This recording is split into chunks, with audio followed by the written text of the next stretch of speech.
What's up, everybody? Jason back again with another episode of Vendors, where we sit down with informal one-on-one conversations with the leading wedding industry professionals to ask the questions that couples like you have. This week, we get to sit down with photographer Hilda Burke from Angel Eyes Photography. All right, let's get started.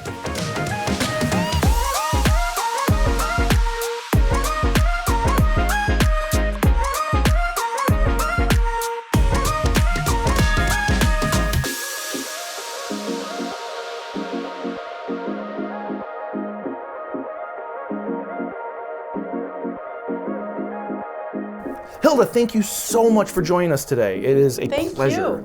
So tell us who you are and what you do. I am Hilda, and the name of my company is Angel Eyes Photography. I am a one-person operation, and I do weddings, boudoir, and portraits. How long have you been doing photography? I think this is my 15th year, yes. So I've been full-time for 15 years. That's amazing. Mm-hmm.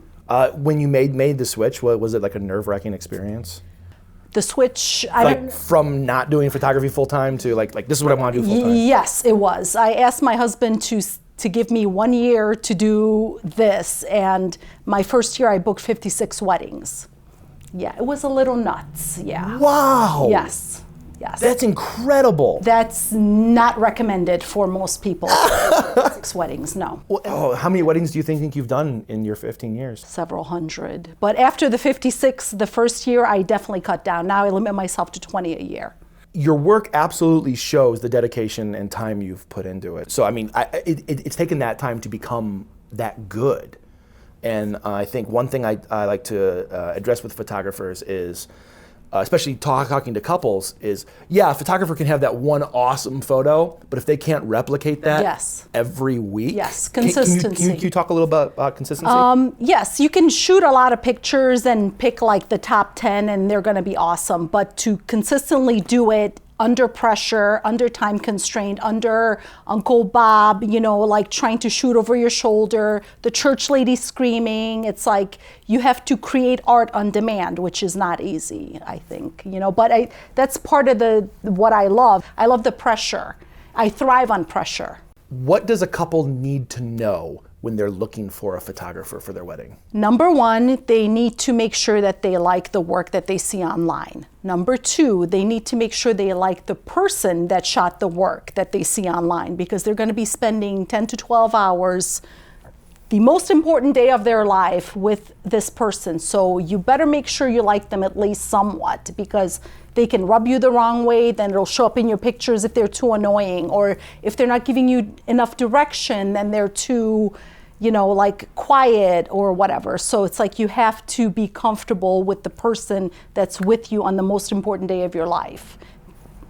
Pretty much. And there might be an engagement session, there might be, like the album stuff. So to me, it's like it's a relationship. You're developing a relationship. A lot of my couples end up being my really good friends. Right. Can you talk on that a little bit? Because, we do spend so much time with them before the wedding and the wedding and after the wedding, that we do end up very intimate. Yeah, you have to be comfortable with the photographer who's there when your dress is getting bustled, when the brides are going to the bathroom. You have to be like, oh, can she be there? Like, I'll run to the bar and fetch a drink. You have to be in the groom's face when you're pinning the boutonniere if the floor's already left. You have to be like, okay, mom, turn this way so you look your best. And then you have to be like, oh, the stepmom is here for the same reason. So you have to make sure that the mom and the stepmom are getting along. So a sense of humor, a level of comfortability, it all helps. So you have to make sure that not only do you love their work, but you can put up with their personality and be very comfortable with them taking over, the photo portion of the day. And you brought up a really good point about being kind of a negotiator in that time period, and like an investigator. And a buffer. And a buffer. Yes. Usually when a couple hires a photographer or a videographer, they think, oh, you're just gonna take pictures of the day. There's so much more to that. So what do you do before the wedding day, leading up to it? We sit down and we have a final meeting and we make a schedule. We decide Well, the bride and the groom will usually tell me, this is where you're getting ready, this is where I start, this is where my second shooters start, this is what's happening right after the first look if there is one, this is what time we're arriving at the church, this is how we're getting to the church, this is what happens after the church, this is what happens after the first kiss. There's so many details to cover. I leave nothing to chance. I cover everything. I love details. I am very disorganized in my personal life, but the most organized person in my professional life. As a wedding industry professional, as a photographer, you're not just there to take photos of the details and stuff. You're there to make sure the day goes perfect. You're the one driving the force of the most of the day. If there's no wedding coordinator, we are the wedding coordinator. So ahead of time, I try to prep my couples to make sure that everybody's there where supposed to be. So it's not very stressful for them, but stress can't be avoided the day of the wedding. It can only be you can minimize it as much as you can. Yeah. Right. And then we're going to talk about stress in a little bit, because I don't think any wedding has ever happened without a little bit of stress. No. What you do ahead of time, the planning you do ahead of time really minimizes that. What is different about weddings, wedding photography, than other type of event photography? There's no do-overs. There's no second chances. You have to get it right the first time. You have to produce amazing work on demand, no matter what the personalities or the circumstances are. If you're a wedding couple, I guarantee you've gone online to look for what questions I should ask a photographer, and you found the Wedding Wire or the Not questions, and a lot of them are out of date, unfortunately. Yes. So what are some good questions a couple should ask a photographer? Good questions are, what is your backup plan in case something, God forbid, does happen? You know, like, for example, a lot of couples stress about what happens because I'm a one-person operation. What happens if, God forbid, I break a leg or a car hits me or something the day before the wedding? I belong to a community of other independent photographers, and we cover for each other. We have an emergency list, so independent photographers help each other out. What's included in the package? A lot of times, if you don't read the contract carefully, it'll say you must buy an album. So you might sign a photographer for $1,500, but you didn't realize that you're buying a $3,000 album in the end. So they might seem like a bargain at the beginning, but in the end, you're writing a big old check that you weren't expecting. Make sure that you're getting your high resolution images if that's what's important to you, or if you're getting a print or not. Read the contract and make sure you understand it and all your questions are answered. Don't be shy about it. On that note, what are some things that couples should be aware of when looking through the contracts with a photographer? That they make sure they understand what the terms are, because a lot of times couples get confused about photo release versus printing rights. Okay, so they think that copyright includes that we get to do whatever we want. That's actually called printing rights. Okay, copyright is you own the images or the video because you actually created that. So when you go on the Knot or Wedding Wire, they're like, make sure you get the copyright. Copyright means ownership. Like an author who writes a book owns the copyright to that book. Right. What the couple gets is printing rights, and they get confused about that. So a lot of times couples will email me and say, do we get the copyright?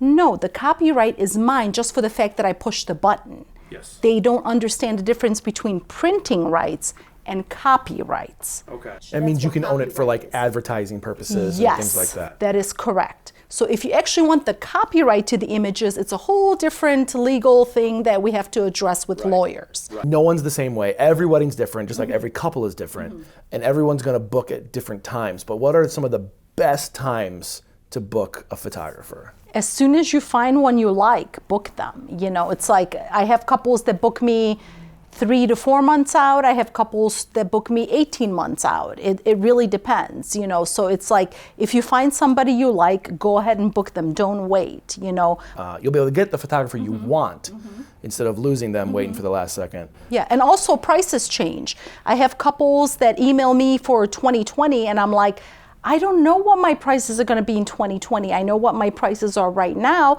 It might be more, so why don't you book at the prices that I have today? Right. You might be saving a bunch of money. You never know. And I know not everyone does that.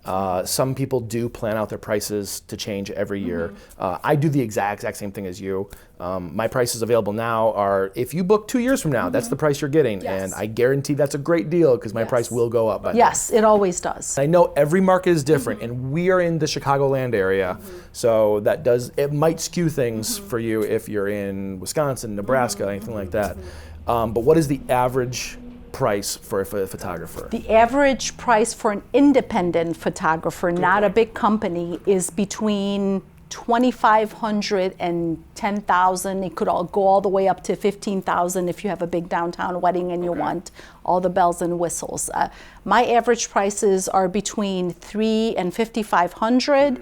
But of course, if you want to add extra, it's more. I have friends that are anywhere between $10,000 and $15,000 because they shoot film, or they have, higher end albums, or they want to limit their bookings or whatever. So it really just depends. When you're looking at a big studio, then you're definitely looking at cheaper prices. Okay, what are the pros and cons of a independent photographer versus a larger studio? Well, if you're looking at an independent photographer, you actually get to know that photographer, such as myself, like you, for a video. So I compare it to Walmart versus a boutique studio.